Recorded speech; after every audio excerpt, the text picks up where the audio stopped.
প্রিয় ভাই ও বোনেরা, আমরা এখন অবস্থান করছি ঐতিহাসিক বিশ্ব জাকের মঞ্জিল পাক দরবার শরীফে। এই বিশ্ব জাকের মঞ্জিলের ইতিহাস দীর্ঘদিনের ইতিহাস, যেখানে তিনজন মানুষ থেকে ঈদ উল আজহার নামাজ আদায় করে বিশ্বলি খাজা বাবা ফরিদপুরি এই দরবার শরীফের কার্যক্রম শুরু করেন, অর্থাৎ এখান থেকে ইসলাম প্রচার শুরু করেন।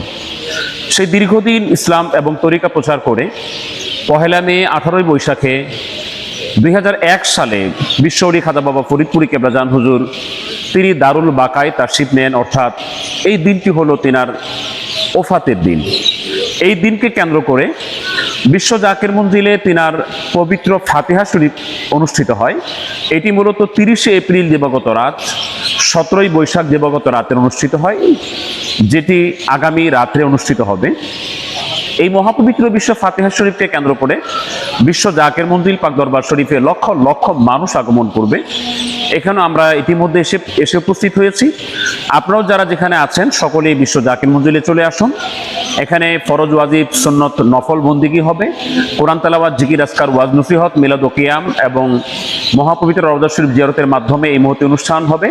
এখানে তামাম আম্বিয়া ইকরাম আলাইহিমুস-সালাম, সমস্ত আউলিয়া ইকরাম রিদওয়ানুল্লাহি তাআলা আলাইহিম আজমাইনের রুহুতে সওয়াব রেসানি করা হবে। বিশ্বলি খাজা বাবা ফরিদপুরিকে কেন্দ্র করে তিনার রুহুতে সওয়াব রেসানিকে কেন্দ্র করে এই মুহূর্তে অনুষ্ঠান। ইতিমধ্যে দেশ বিদেশ থেকে জাকের ভাইয়েরা, বোনেরা, মুমিন মুসলমানরা আসার জন্য রওনা দিয়েছেন। আপনারা যারা যেখানে আছেন সকলেই অতি দ্রুত বিশ্ব জাকের মঞ্জিলে চলে আসুন। আশা করছি আপনারা সকলে আসবেন। জাকেরান, আশেকান, ধর্মপ্রাণ মুমিন মুসলমান, ওলামা ইকরাম সকলকে দাওয়াত করছি বিশ্ব ফাতিহা শরীফে।